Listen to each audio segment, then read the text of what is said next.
nosso tema de palestra hoje é o 14º capítulo do Evangelho segundo o Espiritismo, com o tema Honrai vosso pai e vossa mãe. E esse tema se torna complexo quando nós fazemos um link para a realidade das relações materna e paterno-filiais em todos esses conflitos de geração que ocorrem, que são os conflitos que vão emergir dentro da situação terapêutica, dentro do consultório.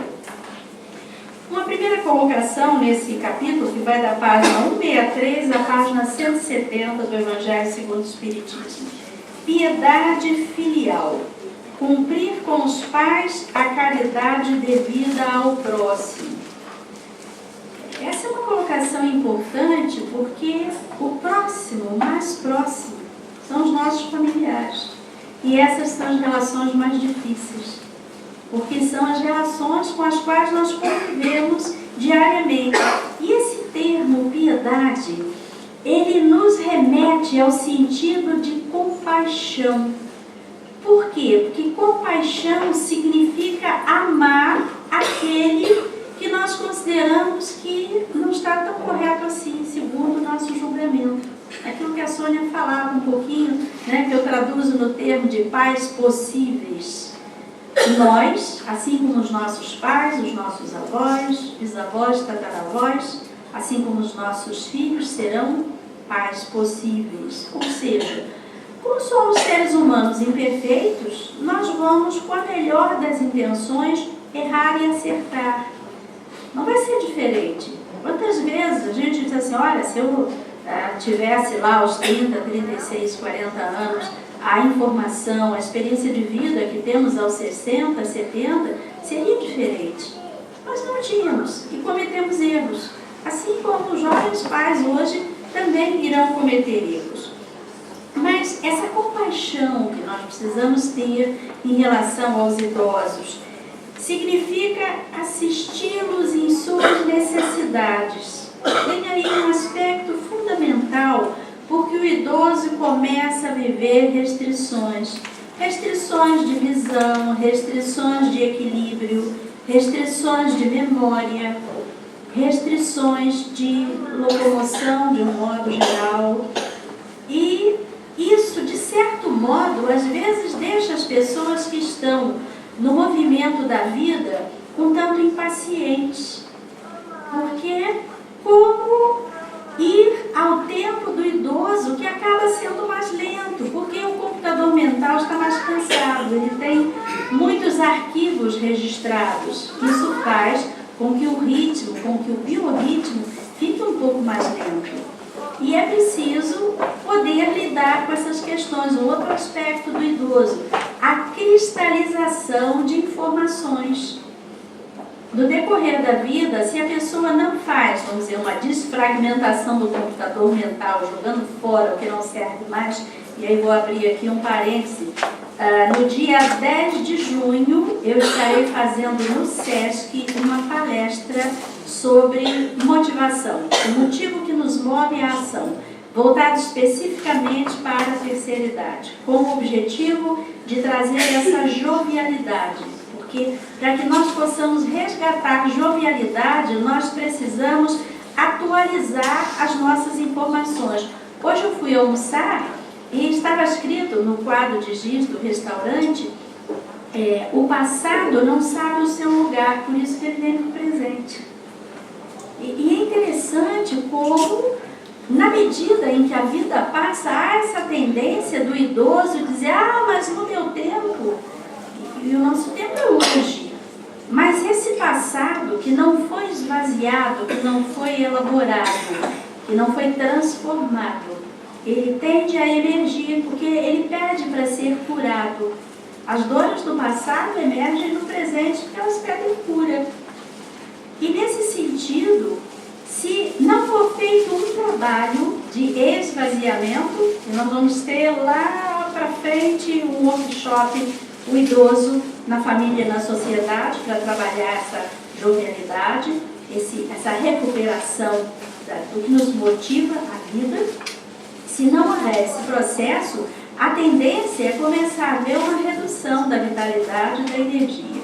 E isso vai exigir dos mais novos que tenham compaixão e que permitam que os idosos repousem. Porque às vezes nem isso é permitido. Se os idosos têm que ajudar a sustentar a família, como é que eles vão descansar? Isso está acontecendo muito, né? Isso está virando um padrão na nossa sociedade. Proporcionar-lhes cuidados como fizeram conosco na infância. E aqui alguém vai dizer, mas comigo não foi assim.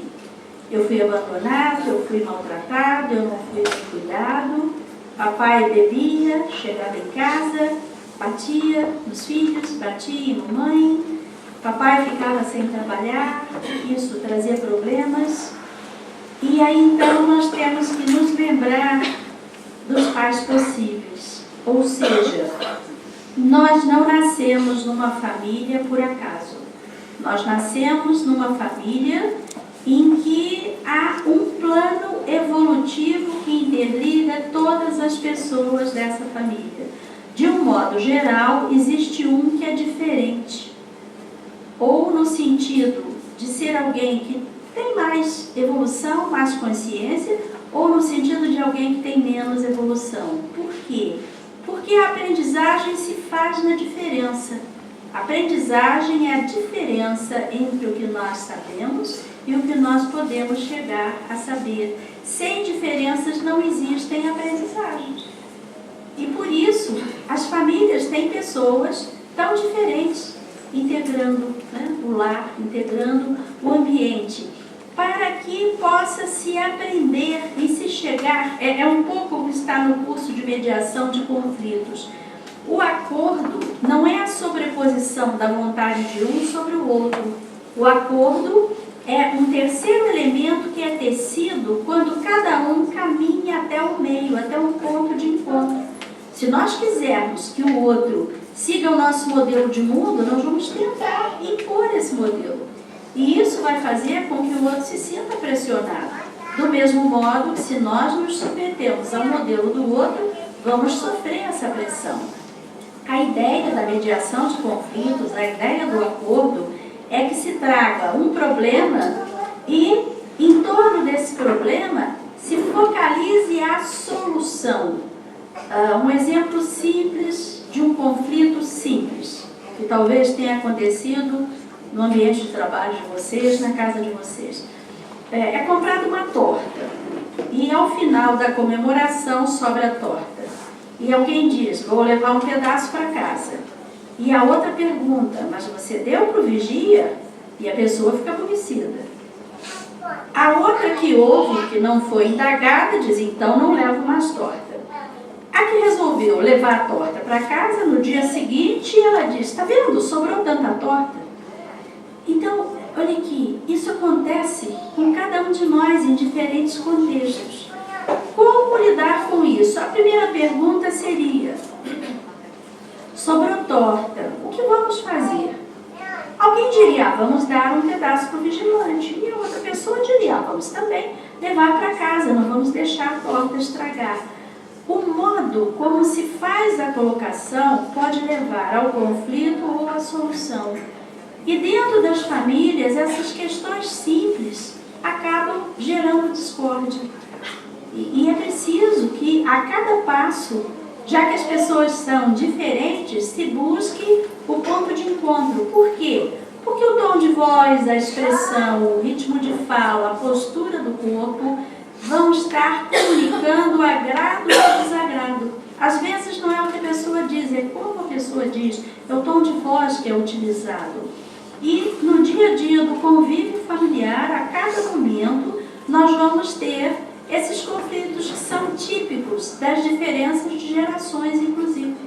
A questão do jovem que sai, a que horas volta para casa, o que é adequado, o que não é, o que é permitido. Hoje em dia, toda a influência externa na criação dos filhos. Nós tivemos um episódio em que um pé de tangerina foi destruído por um grupo de crianças brincando. nós não sabemos se o pé de tangerina, na imaginação das crianças, representava o mal a ser combatido, ou se eles eram do mal e o pé da tangerina era do bem, porque hoje nós temos, atenção pais, nós temos um problema muito sério hoje em dia, chamado pseudopsicose, que é a tendência das crianças e dos adolescentes de levarem soluções virtuais para a vida real e não encaixa. Isso é um problema muito sério. Nós não vamos condenar essas crianças porque elas depenaram o pé de tangerina, jogaram os frutos no chão e quebraram os galhos. Há aí uma distorção de informação. Eu ando muito preocupada vendo as crianças que já não encontram mais armas para vender, pegando qualquer coisa que seja a caneta e colocando imaginariamente como arma e fazendo pá. Ou seja, as bombas explodindo. Vocês já prestaram atenção às crianças brincando? Eu estou assustada com isso, porque nós temos, né, os nossos netos aí, a próxima geração, e nós perguntamos até quando essa guerra que está tão instalada dentro de cada um de nós vai também estar sendo instalada dentro do coração de cada criança, das nossas famílias. Isso é muito sério. Nós precisamos estar atentos e conversar com as crianças. Estou arranjando um tempo para fazer isso, onde eu moro, sentar e dizer, olha, titia gosta de conversar, vamos conversar sobre o quê? E deixar eles perguntarem, fazer uma roda da vida, para que eles possam se colocar. Por exemplo, um deles disse, eu tive 2 animaizinhos de estimação, mas eles morreram porque eu não soube cuidar. Então precisamos ajudar as crianças a cuidar da vida dos bichinhos, da vida do pé de tangerina. Porque o pé de tangerina é alimento, nós precisamos da floresta para viver, nós precisamos das árvores para viver. E essas crianças estão indo à escola. E elas estudam ecologia, mas está faltando isso dentro de casa, no dia a dia. Está faltando isso na hora da refeição. Está faltando desligar a televisão na hora da refeição.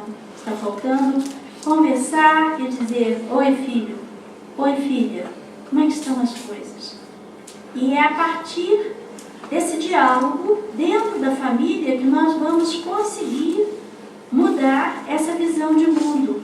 Porque, como nós colocamos, inclusive na rádio, a família tem a função de formar, a escola tem a função de informar e o templo tem a função de transformar. E os 3 precisam se unir se nós queremos uma sociedade mais harmoniosa e famílias mais felizes. E quando nós falamos dos descuidos paternos e maternos, quando nós dizemos assim, foram os pais possíveis, por quê? Porque cada um é fruto da própria história. Se nós formos perguntar a história daquele pai que não assume a sua posição, qual é a história dele? A história de infância, como foi criado? Se nós formos pesquisar a história dessa mãe que também não cumpre a sua função de cuidar, qual é a sua história? De que modo ela foi criada? Nós que trabalhamos com comportamento humano vamos encontrar histórias muito tristes que nos levam a compreender, veja bem, não justifica, mas explica. E a ideia de compaixão, quando lá no final da vida, essa mãe, esse pai, que pelo seu histórico não pôde cumprir o seu papel, precisa da ajuda dos filhos, nós dizemos que por compaixão você possa cuidar para quê? Para encerrar o reencontro, porque senão não reencontra. Porque senão não encerra, aliás, vai reencontrar outra vez. Na próxima existência, essa é a beleza da lei divina. Se não fechar no aqui e agora, vai voltar à situação invertida. Aquele que foi o pai que não cuidou, que não conseguiu cuidar, vem na condição de filho. E aquele que foi o filho, que não recebeu esse afeto, vai estar na condição de pai para agir nesse reencontro segundo esse princípio de compaixão. Até por esse aspecto, nós doamos para a vida. As pessoas que estão desse lado direito, elas recebem. Mas algumas vezes elas não nos devolvem gratidão. Isso está até dito aqui mais adiante. Mas se nós doamos para a vida, e o nosso primeiro compromisso é com o divino, esse eixo vertical, o segundo é com a nossa consciência, e depois, então, as relações humanas, se nós cumprirmos com a nossa parte, fechamos o nosso lado. Porque nós temos o hábito de cobrar do outro, que o outro faça. Mas se o outro não consegue fazer, esse problema é do outro, não é nosso. Nós temos que olhar o que nós temos que fazer, o que nós podemos fazer do nosso contrato evolutivo. Esse contrato evolutivo, pessoal e intransferível. E nessa fala, quando o Mestre Jesus, num dos seus sermões, que lhe dizem que a família dele está ali, e ele pergunta: quem é minha mãe e quem são meus irmãos? E essa colocação, no texto bíblico, ela gera muita polêmica.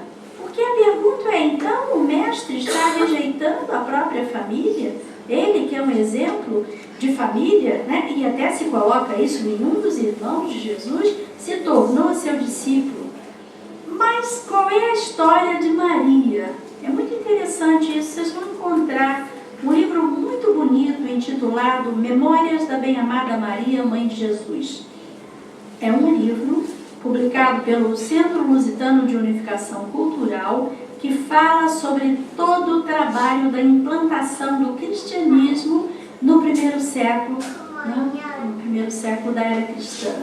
E a função que o grupo todo teve na preparação do grande evento que foi a crucificação enquanto absorção do negativo do planeta. Sexta-feira passada, na rádio, eu falava sobre esses 3 momentos da Páscoa. O primeiro momento é a paixão.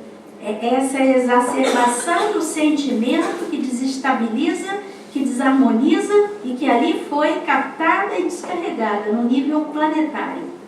Para quê? Para que a humanidade retomasse seu rumo. Corresponde à sexta-feira da paixão. O sábado de aleluia corresponde ao sentido da gratidão. De que a gente se lembre não só dos sofrimentos, mas que a gente se lembre também de tudo e de todos que a gente ama e do muito que temos a agradecer. Porque às vezes nós nos esquecemos. Nós focalizamos o problema e esquecemos o que temos de bom, assim como focalizamos os defeitos das pessoas e esquecemos das suas qualidades. E aí entramos nesse padrão de sofrimento, porque se nós olhamos só para aquilo que está muito ruim, nós vamos ficar infelizes e vamos esquecer de ver também o que nós temos de bom. E nesse sentido, a função da mulher na história do cristianismo, a função de Maria, não havia nenhuma mulher que pudesse gestar um ser planetário como o Mestre Jesus. Precisavam ser do reino angélico que aguentasse essa carga eletrônica. Então Maria é filha de 2 essênios, Ana e Joaquim. Ela é treinada desde os 3 anos de idade para que ela possa sustentar o modelo da ascensão, e toda a sua vida, sua jovem vida, é consagrada a essa tarefa, porque ela nasceu com esse objetivo. E mesmo depois que o Mestre Jesus expira na cruz e depois que ele ascensiona, o grupo ainda permanece por alguns anos implantando alguns pontos do cristianismo na Europa, como Fátima e etc. É um livro bastante interessante. Nós finalizamos isso aqui porque o cristianismo cresceu dentro do patriarcado. E aí há uma tendência a se privilegiar o masculino e se esquecer da função de todas as mulheres que também fizeram a implantação do cristianismo no primeiro século da era cristã. Quando o mestre fala sobre parentesco corporal e parentesco espiritual, ele diz o seguinte: quem quer que faça a vontade de meu Pai que está nos céus é meu irmão, minha irmã e minha mãe. Ou seja, ele aí começa a falar numa família espiritual. E por que isso? Porque nós sabemos que, principalmente naquela época, a questão da consanguinidade, a questão inclusive do primeiro filho, que era o varão, que se esperava, que era o único herdeiro, como essa questão de ser um filho legítimo era privilegiado pela cultura da época. Não havia essa noção de família afinizada. Hoje, quando nós vemos filhos adotivos, que eles são, inclusive, fisicamente parecidos com os pais adotivos, e não são filhos por acaso, pode ter certeza. Eles vieram através de outra barriguinha, mas eles pertencem a essa família. A uma família que tem um parentesco espiritual. E o mestre diz: o corpo gera o corpo, mas o espírito não gera o espírito. É interessante, às vezes, nas pesquisas científicas, dentro do pensamento materialista, fizeram a dissecação do cérebro de uma pessoa extremamente inteligente, tentando descobrir, né, em que parte, qual era a parte dessa máquina cerebral que tinha esse princípio inteligente. E não encontraram, claro que não, assim como filhos de pessoas extremamente inteligentes podem não ser, ou vice-versa. Quantas vezes nós encontramos pessoas extremamente inteligentes que os pais não têm nem acesso à informação? É nesse sentido que a carne vem da carne e o espírito vem do espírito. Logicamente, quando nós falamos em hereditariedade, há uma inclusão de alguns padrões de reação. Por exemplo, nós observamos o modo de ser dos italianos, que gesticulam tanto, que falam alto, né? Os espanhóis que tendem a ser mais impositivos na sua fala. Essas características culturais, elas são transmitidas pela convivência, mas elas não fazem parte da transmissão genética, elas fazem parte de uma transmissão cultural que, logicamente, vai ter um grau de influência sobre o comportamento das pessoas. Um outro aspecto dentro dessa proposta do parentesco familiar é a questão das simpatias e antipatias. Quantas vezes o filho acalentado no colo foi aquele que matou em outra existência? E como é difícil esse convívio, porque ele é um convívio carregado de ressentimento, carregado de mágoa.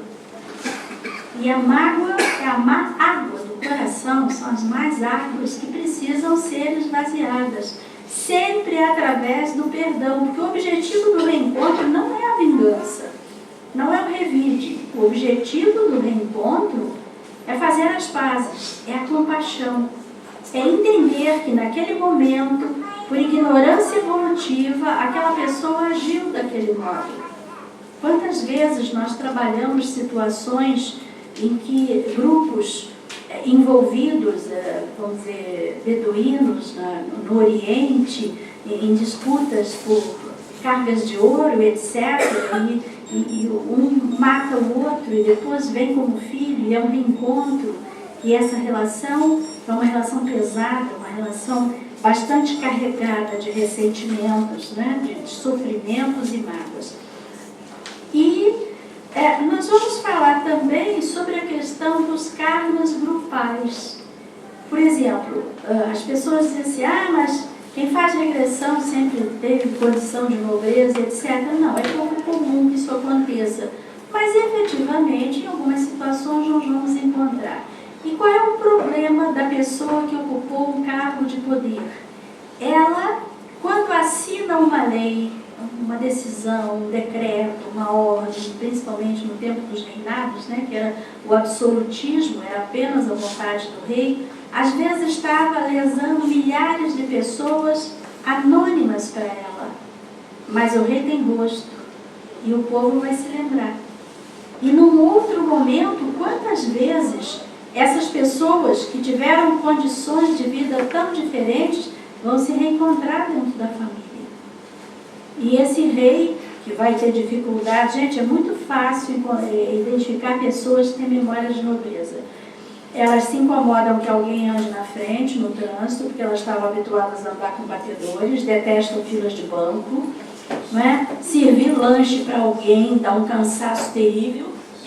porque, na verdade, os reis não fazem nada disso, nem as rainhas, apenas dão audiências, né? Já está tudo pronto. Mesmo se alguém vai lanchar com a rainha, vai, né, ter o chá da tarde com a rainha, não é ela que vai preparar. E nós vamos observar a dificuldade dessas pessoas, principalmente na relação com o trabalho. Elas têm uma série, dois tipos de pessoas têm dificuldade com o trabalho por questões evolutivas.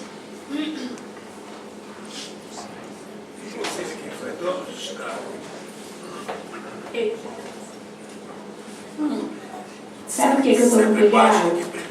Porque eu comi chocolate ontem. Chocolate é péssimo para as cordas vocais. Então nós vamos encontrar dois tipos de pessoas que têm dificuldade com o trabalho. Ou aqueles que têm memórias de nobreza, ou aqueles que foram escravos. Porque eles não puderam associar trabalho e dinheiro. E a importância, olha aqui, é muito importante isso, quando vocês contratarem o trabalho de alguém, que a pessoa diga assim, quanto a senhora pode pagar? Diga, não, quanto vale o seu trabalho? Porque quem tem que dar o preço do trabalho é a pessoa que trabalha. Ela precisa resgatar a importância do seu próprio trabalho. Porque além disso, ela vai também poder aprimorar o seu trabalho. E dizer, eu faço um trabalho tão bem feito que eu me dou o direito de cobrar um valor justo por esse trabalho. Porque nós observamos que algumas pessoas têm extrema dificuldade de estabelecer um valor no seu trabalho. E o trabalho precisa ser honrado, valorizado. Todo trabalho é importante, é necessário, é útil.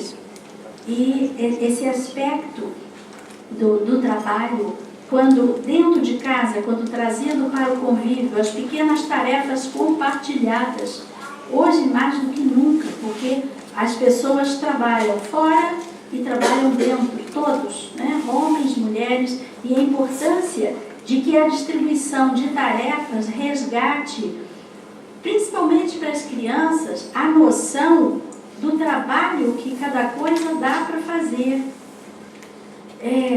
As mulheres principalmente sabem disso, o trabalho que dá tirar o encardido de uma meia. Não é verdade? Dá muito trabalho.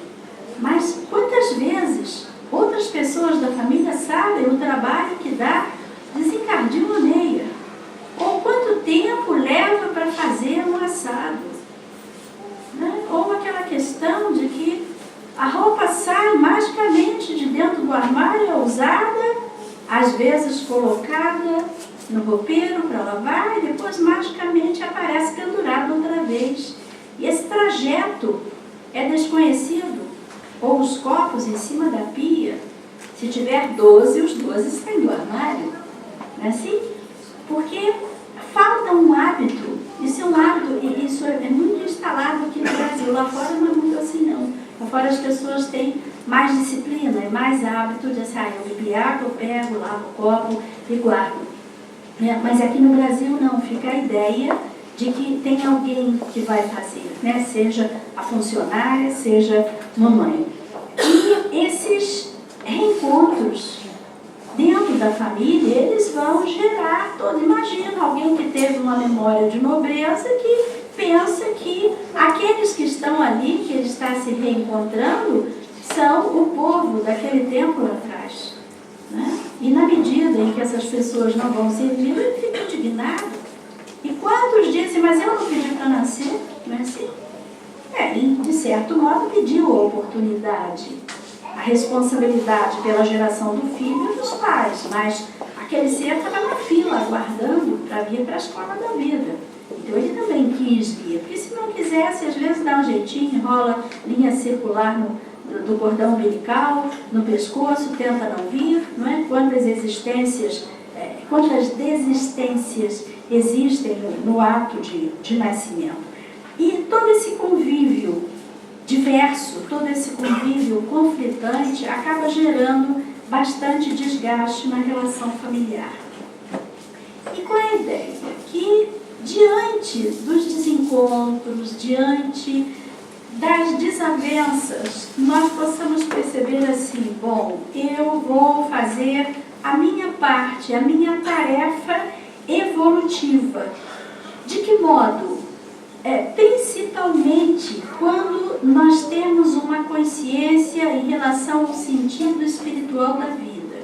Se nós entendemos que a vida é uma escola, é a escola divina, ganhamos um corpo físico como uniforme para aprender e cumprir nossas tarefas, fazermos nossas provas na escola da vida e ao final tirarmos esse uniforme. Se nós entendermos isso, nós vamos lidar com o dia a dia com essa consciência evolutiva. Porque, de certo modo, a tendência é dizer assim, eu não vou fazer, o outro também não faz. Só que, ao final, eu vou prestar contas da minha responsabilidade evolutiva. Eu não vou dar conta da responsabilidade evolutiva do outro. Quando nós vivemos com a compreensão do sentido espiritual da vida, o foco muda, a visão muda. Eu quero até aqui abrir um parênteses para uma experiência que nós vivemos no mês de março, uma experiência linda sobre passagem. Em 30 anos de trabalho eu nunca vivi uma experiência tão bonita. No nosso grupo de pesquisa, tínhamos um paciente com 85 anos de idade que ia trocar a válvula aórtica. E quando ele falou que ia fazer essa cirurgia, eu disse para ele, seria interessante fazer uma preparação para essa cirurgia. E no dia 3 de março, ele foi ao consultório fazer essa preparação. E quando eu tecnicamente fiz o diálogo para que ele conversasse com a válvula aórtica e o coração, o diálogo que ele me trouxe era um diálogo em que ele se despedia. E uma despedida linda, dizendo que seguia em paz, que estava entregue a Deus, entregue ao resultado, que sentia saudades de nos deixar do lado de cá, mas que estava sustentado e que era preciso, que havia chegado a hora de partir. Isso foi no dia 3 de março.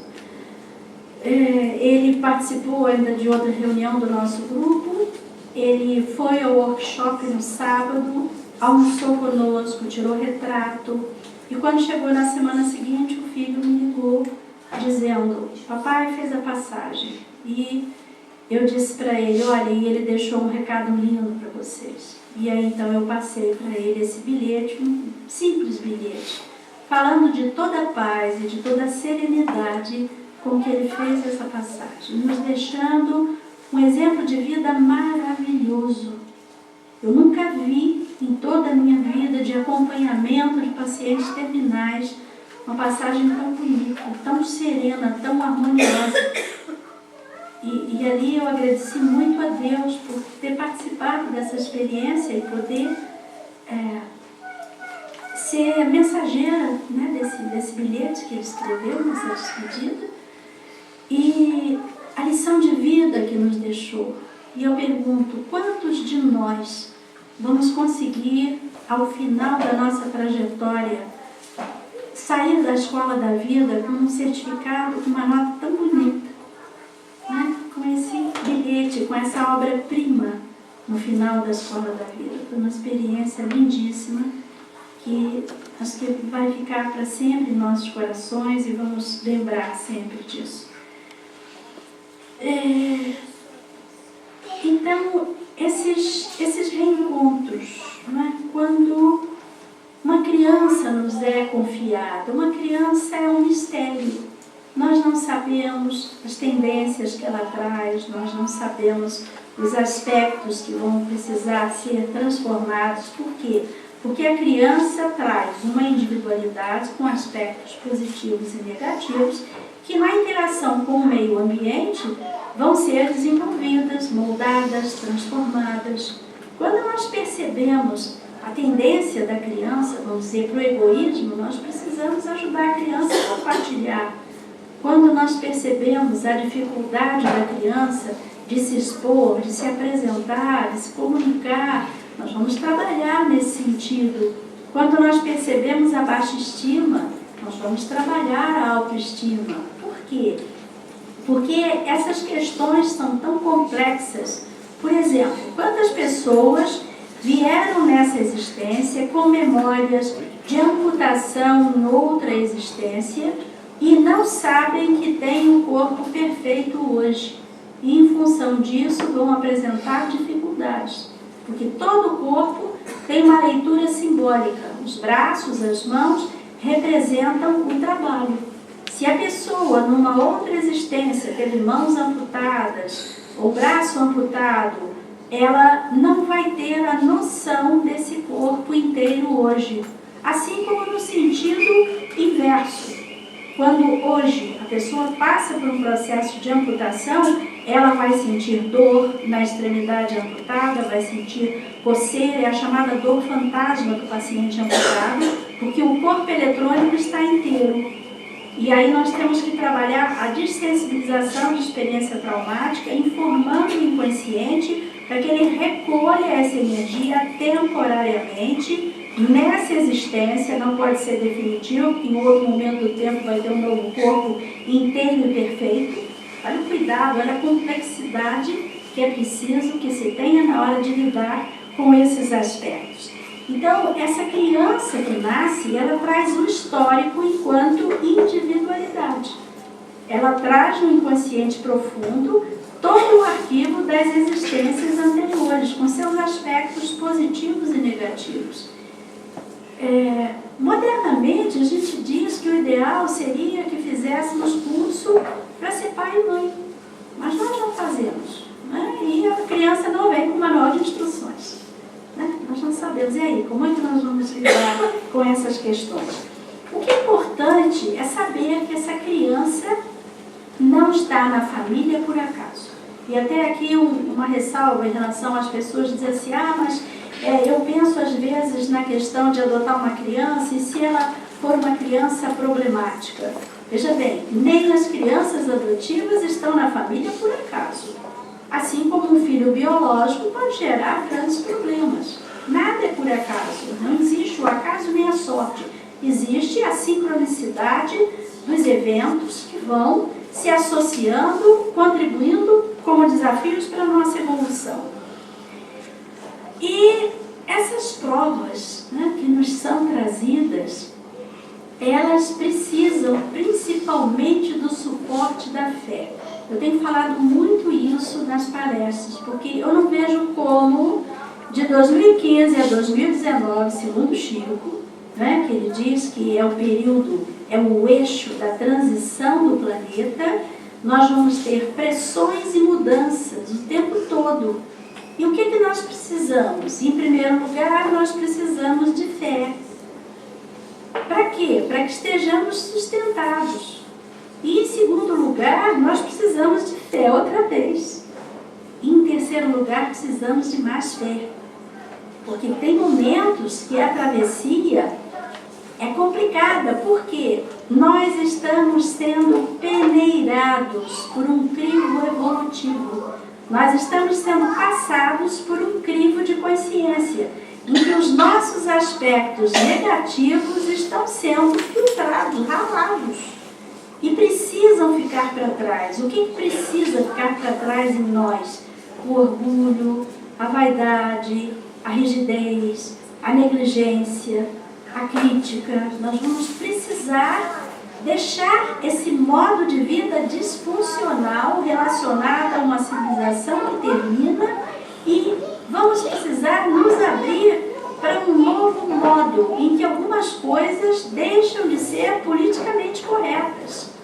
Por exemplo, hoje, né, nós vemos isso aí no Facebook. Que bom que existe Facebook no espaço de mutação de consciência. Quando alguém maltrata um bichinho, né, então as pessoas reagem a isso. Por quê? Porque não é mais admissível que se faça isso.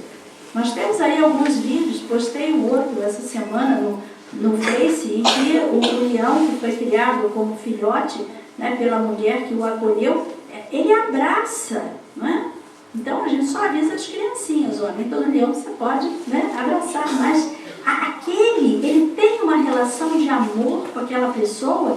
E aí eu me pergunto, afinal de contas, o leão é feroz, a baleia é assassina, o tubarão, ou o ser humano é que projeta esses sentimentos Eu vi um desenho animado em que dizia o seguinte, Angry Birds, ou seja, pássaros agressivos. Gente, quem está fazendo o desenho dos pássaros agressivos é o ser humano. Porque os pássaros, de um modo geral, eles não são assim, até se eles caçam para sobreviver. Nós não podemos dizer que o gavião é mau, que a águia é má, é uma questão de sobrevivência dentro de uma cadeia ecológica, dentro de uma estrutura de vida animal, que isso faz parte. Mas o ser humano pega essas emoções e coloca propositalmente. Nós precisamos ter muito cuidado com os desenhos que as nossas crianças assistem.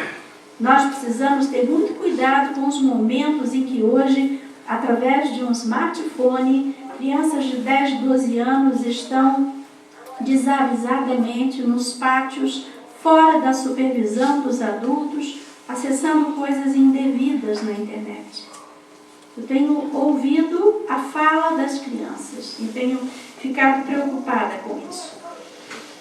E esse momento em que a nossa civilização termina e outra começa, é que nos traz provas tão trabalhosas, não é por acaso. É porque nós precisamos ficar atentos a esses detalhes que acontecem no dia a dia das nossas casas, do nosso trabalho, do nosso convívio social. E depois dessa provocação, agora eu quero ouvir vocês sobre relação, né, entre pais e filhos e essas questões todas. Quem quer fazer algum comentário? Para que a gente possa agora começar a palestra. Sim? A respeito do ferro, quando ele não deseja encarnar, ele faz comer um cordão, um caldo, estrangular. Ele tenta. Ele tenta.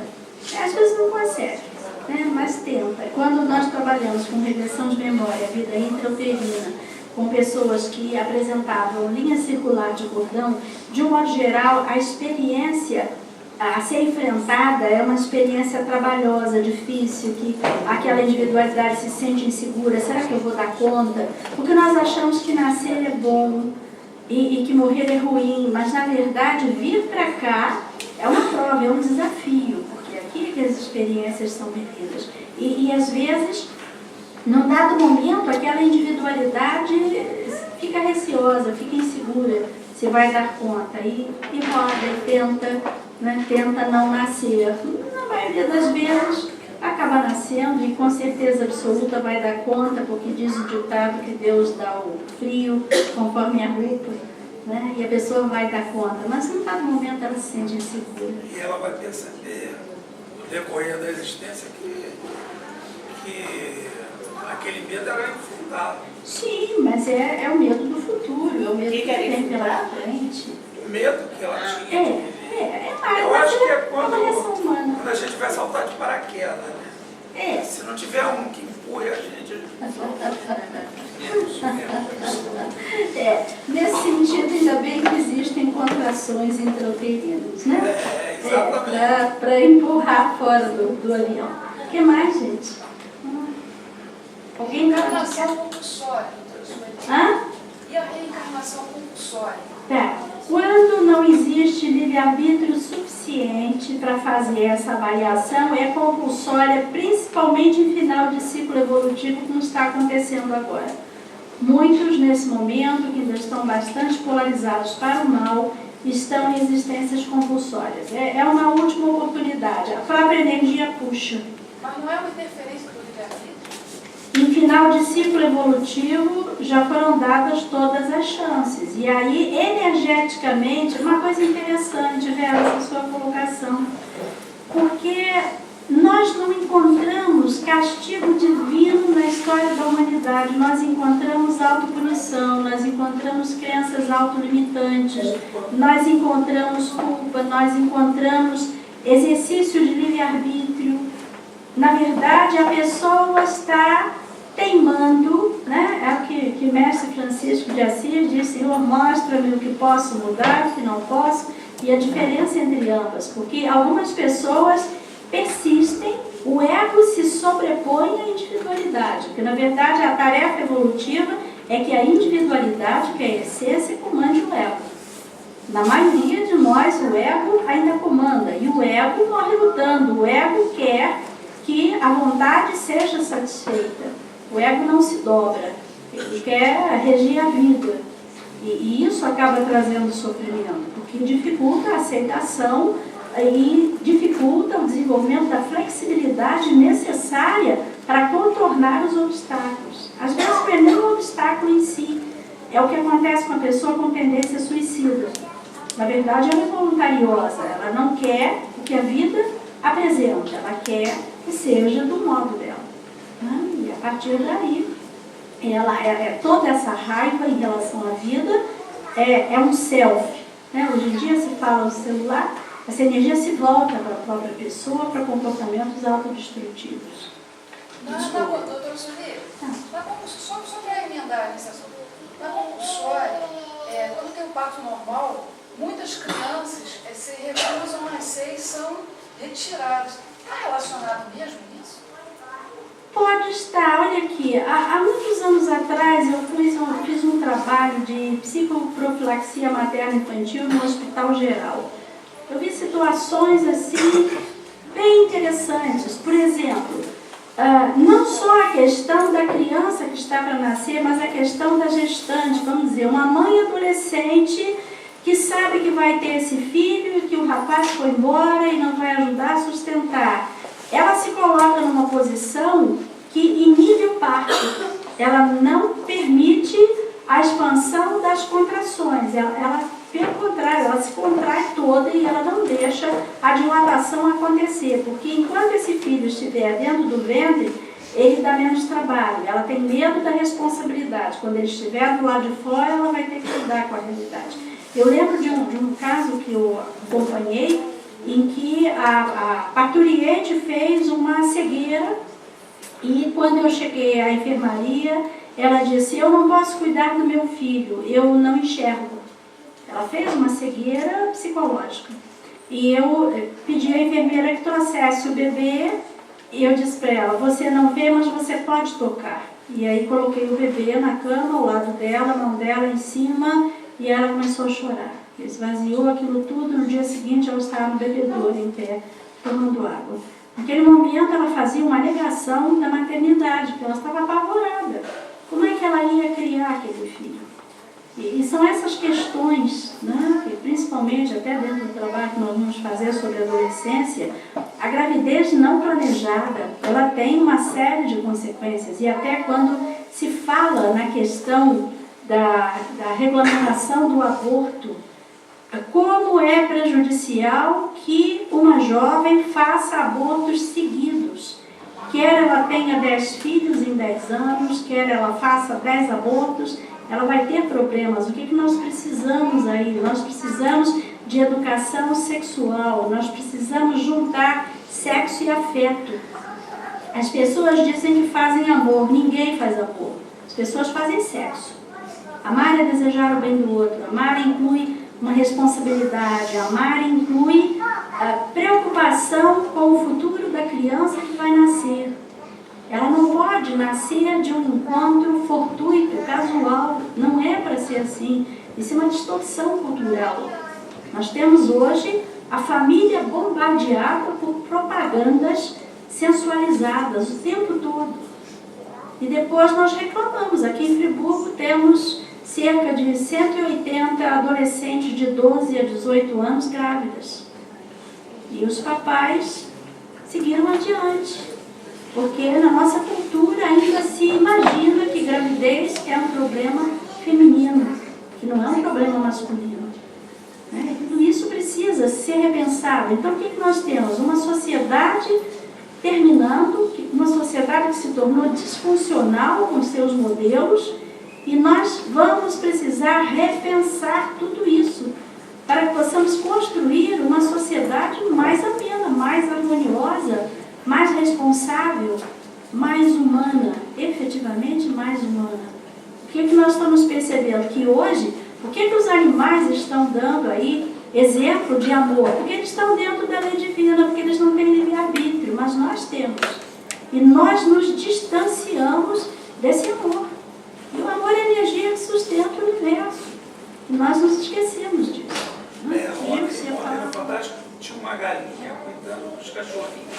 Sim. E ela ficava, não sei se vocês viram, ela ficava quando chegava perto e ela cuidava dos cachorrinhos. Eu vi um gatinho cuidando dos pintinhos. O gatinho cuidando dos pintinhos. E eu vi também aí foi uma vez, foi um outro animal cuidando de um coelho. Um gato, acho que era um gato cuidando de um coelho. Existe amor entre os animais e não existe Sim.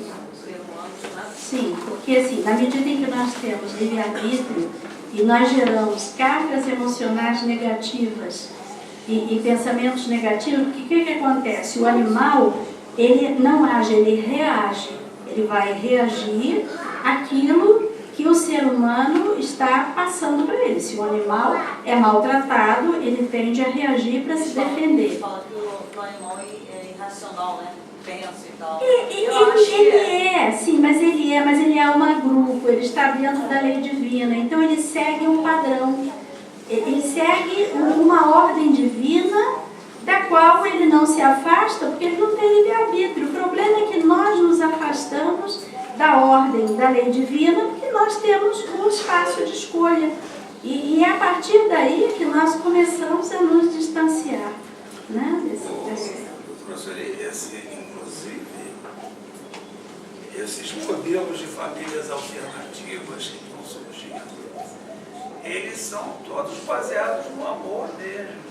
Sim, nós precisamos. Eu conheço, até ele é um jornalista, da minha filha, está no Facebook, foi outro dia na Fátima Bernardes, e ele e o companheiro dele adotaram uma criança estrábica, negra, já com 3 anos, porque todo mundo quer beber louro, de olho azul e pequenininho para...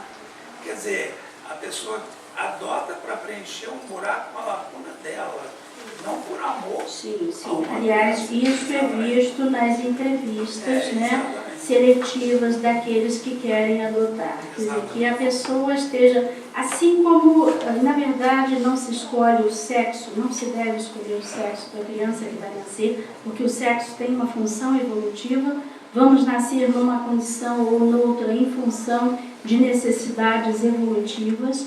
Agora, nós precisamos perceber que essa sociedade em mutação exige que nós façamos estudos longitudinais para que nós possamos avaliar a longo prazo as consequências. Por exemplo, um problema que eu lido no consultório hoje em dia, a mulher com quase 40 anos, com uma vida profissional estabilizada, que quer ser mãe e não encontra alguém que queira ser pai. E ela se pergunta, vou adotar, vou fazer inseminação artificial? Seriam essas famílias, é um dos exemplos das famílias complementares, né, essas famílias alternativas. E alguém diz assim, como é criar um filho sem poder dividir essa responsabilidade com a figura paterna? Mas quantas vezes a mulher que se casou também não tem esse apoio do marido? Isso é uma realidade. Quantas mulheres se casaram nessa expectativa e depois não tiveram esse apoio? Então, tudo é muito relativo. Por exemplo, a quantidade de situações de abuso sexual de crianças é muito mais frequente a partir de heterossexuais do que de homossexuais. Esse é um aspecto interessante, que a pessoa é homossexual, a criança corre o risco. Na verdade, não é assim. Quantas vezes o pai heterossexual alcoólatra abusa da criança, até por uma distorção, dizer eu botei no mundo, eu tenho direito primeiro. Quantas vezes eu já ouvi isso? Uma das nossas surpresas no consultório é o quanto essa questão do abuso de crianças é frequente, porque às vezes nós não imaginamos que seja assim, ou as histórias ligadas ao alcoolismo, né? Dá um título, papai bebia, nós sofríamos, né? Porque é assim.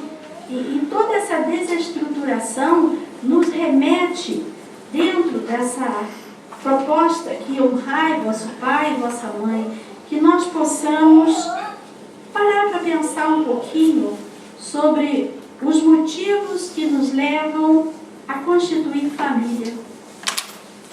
Se efetivamente nós estamos preparados para assumir a responsabilidade de abrir espaço para um ser que vem para uma tarefa evolutiva, com todas as suas questões e muitas vezes com questões ligadas ao nosso passado evolutivo, que é mais comum. Quantas vezes o filho que nos, vamos dizer, desgosta hoje é aquele a quem nós prejudicamos em outro momento do tempo. E o objetivo não é que a gente se culpe, é que a gente se perdoe e mude. E faça diferente. Sim, e repare, e faça diferente. A ideia do fazer diferente, né, é a ideia de que nós possamos perceber que os nossos sentimentos de culpa, as nossas punições, não tornam o nosso dia a dia de vida melhor. É importante que nós possamos perceber que o objetivo é o acerto, é o perdão, é a harmonia, é a paz, é o crescimento espiritual. Para encerrar, porque nós vamos encerrar 8h30, sim? Dentro desse contexto que vocês estão colocando, a questão da família, ou do homossexualismo, a pessoa ser hétero, ser homossexual, dentro dessa conjuntura nova, a senhora falou de 2005 a 2009, parece que começou esse padrão. Não, agora de 2014 a 2019. Pois eu reparo, assim, até muito em relação a essas mídias sociais que existem, e até a própria mídia contemporânea mesmo, a normal televisão, tudo mais, que tem colocado muito esse padrão para a sociedade, a questão homossexual e tudo mais. Mas eu vejo também que há muita resistência da sociedade padrão. Isso ficou bem claro para mim na sociedade brasileira, com relação às eleições presidenciais no ano passado. Dentro desse antagonismo todo, você viu uma grande ala muito radical de extrema direita, que estava ainda dos padrões religiosos, ortodoxos, de trás como várias outras coisas. Isso está criando, acho que até você pegar até essa questão das mídias aqui em Friburgo, uma reação em cadeia, que a violência está muito grande. Eu percebi isso muito do final do ano passado para cá, em termos de notícias que você vê até por proximidade de suicídios, mortes, assassinatos e tudo mais. E se você for ver, muito também tem a ver com esses conceitos. E qual é o seu nome? Leonardo, você deixou essa pergunta para 3 minutos e ela tem meia hora de resposta. Então vamos lá. Acessa no Google, tem um artigo meu já de alguns anos, intitulado Homossexualidade, opção ou condição. Por quê? Porque com base em 30 anos de pesquisa, o que eu encontro é que as pessoas não escolhem. O termo opção é um termo inadequado. Ele foi usado socialmente, ele teve o seu momento, no sentido de dizer assim, respeite a condição do ser humano, que acima de tudo se respeita o ser humano. Vocês talvez encontrem na TV Luau, nos vídeos da TV Luau, uma entrevista que eu dei no programa Filhos, com a Liliane Mosca, que ela pergunta assim, seu filho é homossexual, e aí? E eu digo para ela, meu filho é meu filho.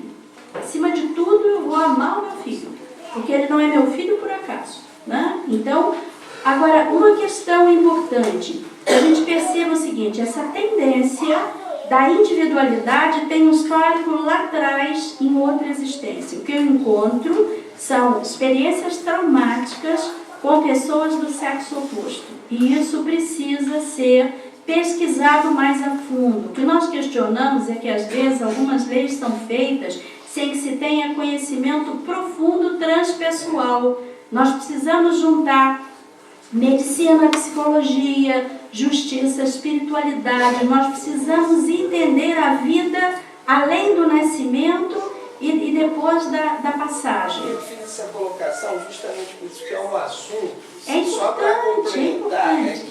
que essa questão de padrão comportamental, pelo seguinte sentido, você vê em muitas sociedades, e até a primeira sociedade que é a família, vamos supor, há décadas atrás, uma família rural de 12 irmãos com padrões muito rígidos, ortodoxos e até mesmo machistas. Um ou dois irmãos poderia ir pelo lado homossexual. Ele não vai, ele já traz. Já traz, É isso porque que se precisa fosse ser respeitado. cultural, esse padrão que a família iria... Mas isso já caiu por terra. Por exemplo, você realmente tem, razão. às vezes, 2 filhos, um heterossexual, outro homossexual, e o pai foi o mesmo modelo para os dois. Isso Claro. caiu por terra. Isso era um pouco baseado na antiga psicanálise, que responsabilizava os pais pelas questões, até porque a psicanálise ela era muito baseada nessa questão da compreensão do desejo sexual, mas isso passou. Hoje nós temos uma visão transpessoal. Nós vamos entender essa questão como uma questão que nós trazemos para a evolução, assim como nós trazemos a questão de nascer numa família especificamente e não em outra, assim como nós trazemos às vezes uma tarefa profissional e não outra, né? Tem uma conhecida assim que ela é médica, ela diz, eu vou fazer tudo direitinho, porque da próxima vez eu venho cantora, né? Porque é muito mais alegre. Então, esses aspectos que compõem a nossa evolução, todos precisam ser respeitados. O outro cuidado que nós precisamos ter é porque, assim, se nós trazemos uma tendência heterossexual, até eu coloquei isso, porque é preciso que a criança com tendência heterossexual não seja constrangida a uma ideia de que ela vai escolher e vai ter uma prática homossexual, que ela vai se agredir emocionalmente. Do mesmo modo que a questão da virgindade, que tem a ver com machismo, vamos pegar a questão da virgindade. Tanto é traumático, vamos pegar lá na sociedade patriarcal machista, quantas mulheres se suicidaram até grávidas pelo receio da exclusão social.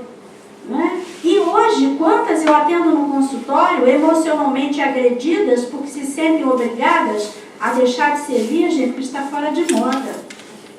Gente, nós precisamos, acima de tudo, respeitar o sentimento do ser humano. Até a questão que você colocou, eu postei isso para um amigo. Eu não vejo a questão do nosso Brasil, nesse momento, como uma questão partidária, porque a questão partidária é terceiro chakra, é apenas disputa de poder. E eu costumo dizer assim, de um modo geral, o poder não ama, não sabe, não intui, nem transcende. Né? O poder disputa domínio. Né? Eu exemplifiquei isso com a história do 6 e do 9. O 6 se opõe ao 9, o 6 morre, e o 9 vira 3, ele se fragiliza. Ao passo que se o 6 e o 9 se juntam, vira 15. E se o 1 dá 6, é a fé. Está havendo uma interferência muito grande do Estado e das religiões, algumas religiões, na individualidade das pessoas. Na individualidade? Caramba, cada um cuida da sua vida, do seu. Está preocupado com o outro, com o Mas Vera, olha aqui. Qual é a orientação que nós temos no nosso grupo espiritual? Tá? Vocês encontram o blog Carrossel de Luz, com vários artigos postados. A orientação que nós temos é que nós possamos elevar a nossa consciência, sair do nível da oposição, das polêmicas e, desse ponto mais elevado de consciência, pedir que o bem prevaleça. Por quê? Porque nós não vamos brigar com as pessoas, não precisamos. Mas se eu peço que o bem prevaleça sobre todos nós, quem estiver mais polarizado para o negativo vai ficar com um pouquinho de bem. O seu negativo vai ser esvaziado e esse mal vai se enfraquecer, porque vai ter um pouquinho de bem. As pessoas estão morrendo, né? doutora Sueli, E atacadas quando pelas nós... costas. Olha, as pessoas estão morrendo atacadas pelas costas. Tem muito mal circulando por aí. Vera, mas por aqui, não por Não basta acaso. só Não por mentalizar. acaso. Então vamos fazer uma coisa, para encerrarmos, nós vamos fechar os olhos. Eu vou pedir que desçam a luz. E vamos inspirar profundamente. E vamos nos imaginar elevando os nossos pensamentos.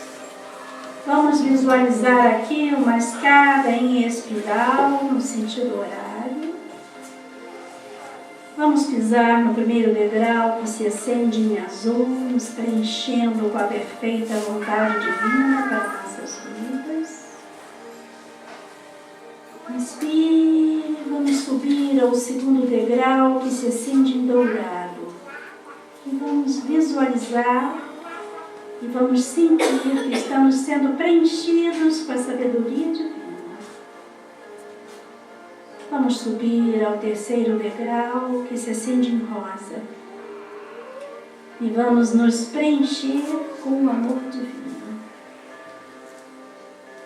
Vamos subir ao quarto degrau que se acende em branco.